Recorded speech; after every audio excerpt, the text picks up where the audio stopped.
Light house को चांदीपुर को स्थानांतर कर खेलाड़ियों पर एक नूतन पड़िया निर्माण नहीं विधानसभा में मत रखिले सदर विधायक। बालेश्वर सदर विधायक श्रीजुक्त मानस कुमार दत्त गुरुवार विधानसभा में बालेश्वर सहर कार्यक्षम लाइट हाउस को चांदीपुर को स्थानांतर कर खेलाड़ियों पर एक नूतन पड़िया निर्माण करने नहीं सरकार दृष्टि आकर्षण कर बालेश्वर सहर लाइट हाउस पड़िया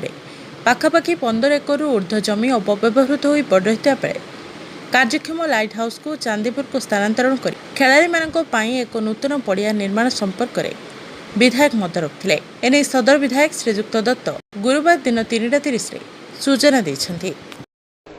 मो सरकार पाखे निवेदन करुच्ची बालेश्वर सहर उपकंठस्थ विशेषकर ITI छक पाखे गोटे डॉपलर राडार थिला जोटा कि बहु वर्ष हम कार्यक्षम होना ताकू चांदीपुर को स्थानांतर कर दिया एवं जो राडार टी अच्छी जो लाइट हाउस पड़िया बोली आम ताकू नामकरण करिचे